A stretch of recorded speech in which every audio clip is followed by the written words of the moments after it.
In my last two edited videos, we met Jeff, and Jeff has been telling us his story of how he came to Jesus. It's a heart warmer, guys.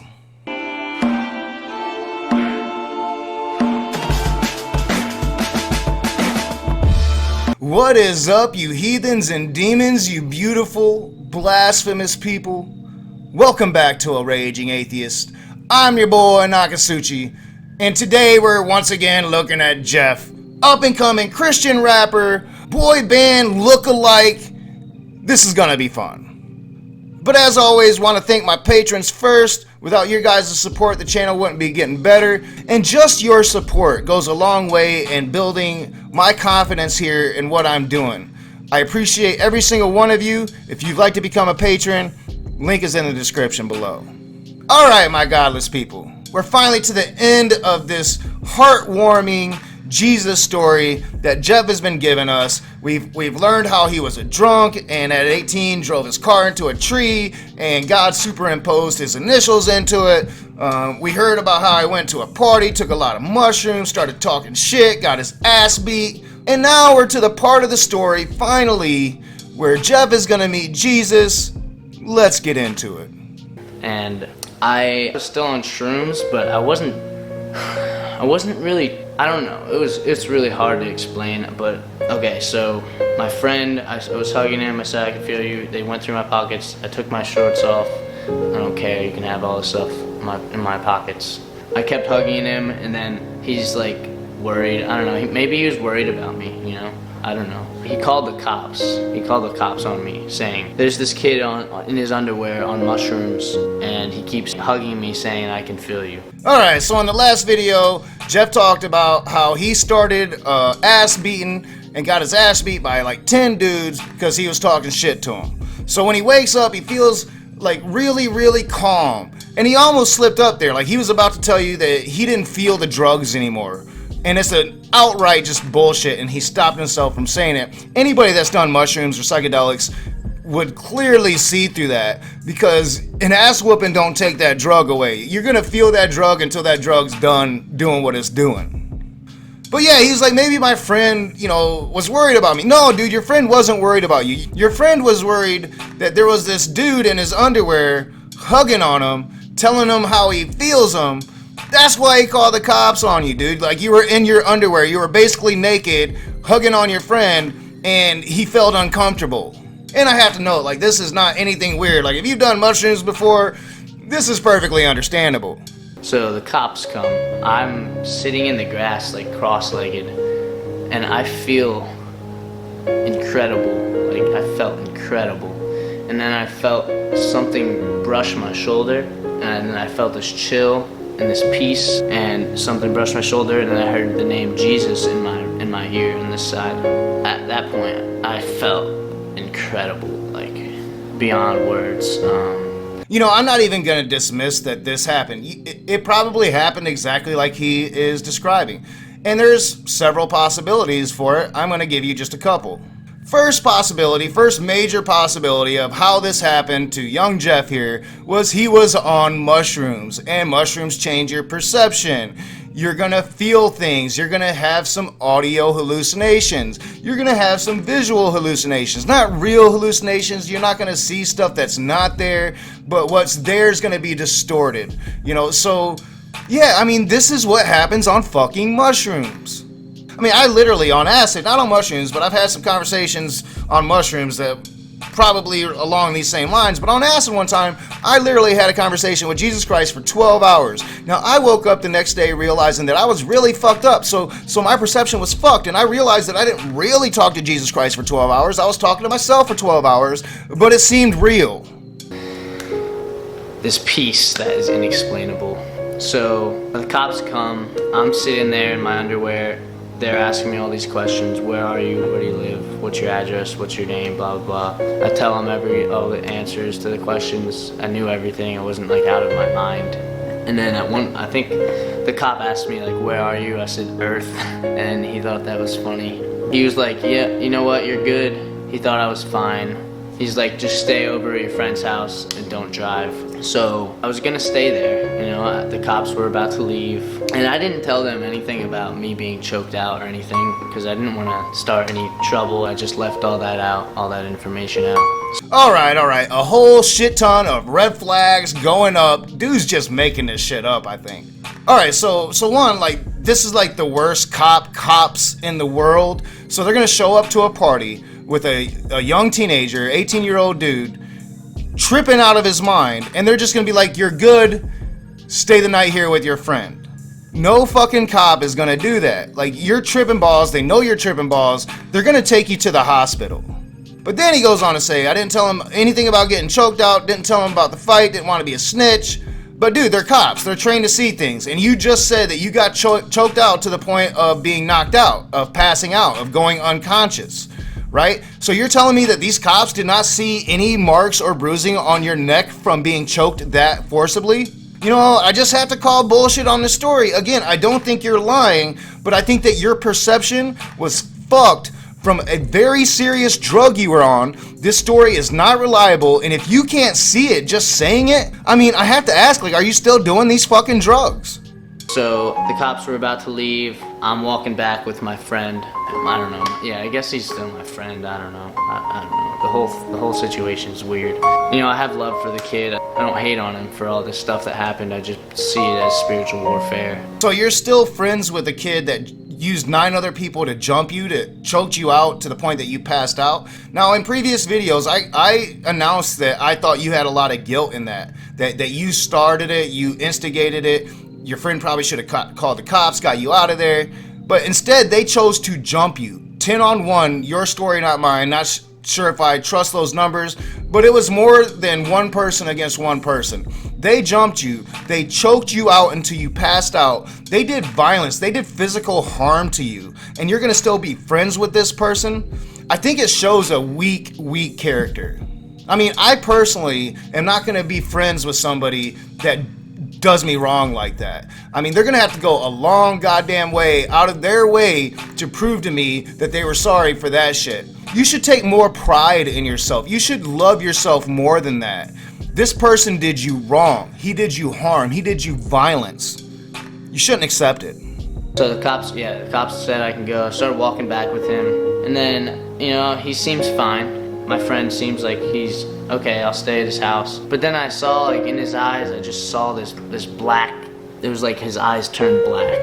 A lot of people can say, yeah, it's probably the mushrooms, you're hallucinating, but I really believe that there was some kind of satanic presence there that was really trying to hurt me. And at one point, you know, the kid said, you're lucky we didn't kill you. So, like, that kind of justifies the whole thing. He said that to me. Like, seriously, dude, these dudes just beat your ass and you're actually thinking about staying there and letting them do it again? Like, are you still in your underwear? Did you put your shorts back on? Not really sure what the fuck is going on at this point. But clearly, he's still very fucked up from the mushrooms because he gets this feeling, which is what mushrooms do to you. You know, they're gonna play with your emotions, they're gonna play with your feelings. He gets this feeling of very bad energy. Yeah, dude, you just had your ass beat while on a psychedelic. And then he's gonna talk about that classic movie bullshit demon scene where the eyes turn black. You know, like everybody does that shit now, like your eyes are gonna turn black if you've been possessed by a demon. And again, he's gonna put some reality into this when he's clearly fucked up on a drug, distorting his perception of what's going on. Seriously, Christians, like this is not the way to go about it. This is not a convincing way to convince people to come to Jesus Christ. The drugs that are fucking with your brain is not proof of the supernatural. So I'm walking back with him. I see his eyes look black to me. I'm scared again because I already got choked out. You know, I already could have died. Maybe I did die and I came back to life for all I know. Who knows? Maybe that's why, like, Jesus appeared. There was this divine intervention and I felt that incredible peace. Maybe because the whole thing that happened, you know, I was on, like, the brink of death. Who knows? All I know is I remembered waking up and all that happened. Like, seriously, like, such a dramatic escalation there, right? Like, no, it was the drugs. It wasn't Jesus. It was the drugs. And you weren't on the brink of death. You got choked out. Now, I'm not saying you can't die in a fight. It happens all the time. But you weren't on the brink of death. You didn't die and come back. This wasn't a divine intervention. You was high on mushrooms and you got your fucking ass beat. So I got up. So I'm walking back with my friend. I see his eyes turn black. I'm like, no, I can't stay with this kid. I'm scared for my life again. Who knows, like, what's gonna happen if I stay here? You know, all his friends are still there. The whole situation was just out of hand, and that already happened once. So why would I stay there again if that happened? And as often happens when you're on these psychedelics, moments of clarity arrive. You had a clarifying moment like, hey, I am fucking up right now. I'm putting myself in a position to get my ass beat again, or worse. I shouldn't be here anymore. I probably should have left when I woke up after the first time they beat my ass. Moments of clarity happen in these drug-induced trips all the time. I have a lot of experience in this. This is not nothing new. It's not supernatural. It's not Jesus brushing you on the shoulder telling you everything's gonna be fine. It's the drug doing what the drug does. You know, so I was like, you know what, I can't stay here. Take me wherever, to the cops. I told them that they choked me out. I told them the whole thing. They probably thought I was like, you know, whatever. I was on mushrooms, so why are they gonna believe me? I ended up waiting for an ambulance to arrive. They took me to the hospital. At the hospital, I was like, finally, I'm safe. Like, I felt so safe, and I was so happy to just be out of that situation I was in, and I felt so safe. I felt so peaceful. And I was laying in, like, the room, you know, that thing that beeps. They had an IV hooked up to me. It was like, and I hear that, and it just sounds incredible. Like, everything is just awesome. Alright, so I think the truth comes out, and if dude can't understand that his perception of this is totally fucked up, that this should really be the example. So earlier he said that the kid called the cops on him, and that the kid told the cops that he had somebody tripping out on mushrooms, flipping out at his party. The cops come, and they don't send him to the hospital. So I think right now we get to the fact that his perception was fucked up. His memory of this whole situation is fucked up. Because I don't think that the cops ever knew that he was on mushrooms. I think that the cops were probably called about a disturbance. Might not have even been by his friend. Might have been, who knows. But the cops clearly didn't know that he was on mushrooms when they got there, because now this moment of clarity comes and he realizes, oh, I'm fucking up. So he goes right back to the cops. He's like, wait a minute, I'm on mushrooms, guys. They fucked me up. I need help. And the cops do what the cops should have done to begin with. They call an ambulance and they take him to the hospital. Everything was awesome at that point. Craziest thing ever. I'll put the picture up right here. Craziest thing ever is that when I got to the hospital room, after all this that happened, hospital room, I saw written on the whiteboard there, it said, to know and feel the love of Jesus. Right there on the whiteboard in my hospital room, right when I got in there. And I was like, wow, this is incredible. Like, I didn't know what was happening. I was so confused, and I'm still processing it to this day, as you probably can tell, because I'm like trying to figure out.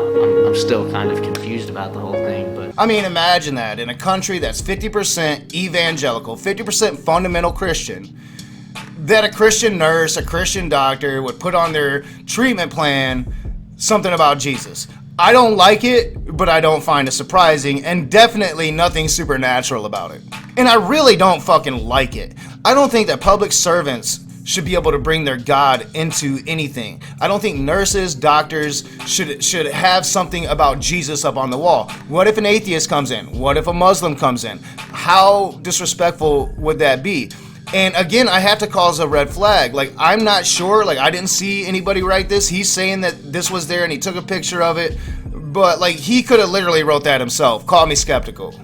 But again, it's not proof of the supernatural. It's proof that you went through a very trying, traumatic ordeal on mushrooms. This is a common story, sadly, in this country. Common story from my own shit. I was doing this 20 years before you were doing it. My dad was doing it 20 years before I was doing it. This is nothing new. This is how teenagers rebel against their parents. And it's definitely not a good story to relay to me, an atheist, about how you got to Jesus. It's not a good story, dog, because you were fucked up on mushrooms. I want to hear a story about how Jesus changed your life himself, not utilizing a psychedelic drug that's basically poisoning your brain to make you feel the things you're feeling.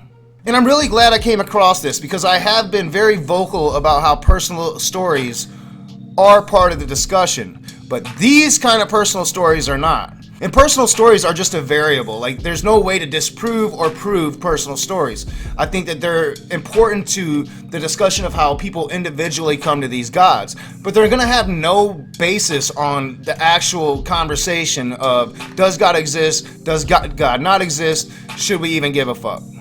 And just some helpful advice, Jeff, for your future in Christian rap. That this doesn't give you street cred, this doesn't help your cause, and maybe you should rethink about how you came to Jesus, because a lot of Christians are going to be turned off by this bullshit. As always, I'm your boy Nakasuchi. I hope you enjoyed this 3-part series. We'll be looking at Jeff more in the future. Let me know if you'd like me to do a response to some of his rap songs. Could be funny. Definitely won't be monetized. But I'm going to get out of here. As always, hit that thumbs up, subscribe, all that jazz. Share me on your social media. Tell me what you think about the video. If you have any recommendations, if you would like to see me do content, I'm always open to that. If I look at it and I think that it's something I want to do, I'll do it and I'll give you credit for it. So leave that in the comment section below as well. And for any Christians that might be watching, that might have seen this whole series, I want to hear from you. Is this a viable story about coming to Jesus, or is this just a story about a fucked up night on mushrooms? Let me know what you think down there. I'll see you soon.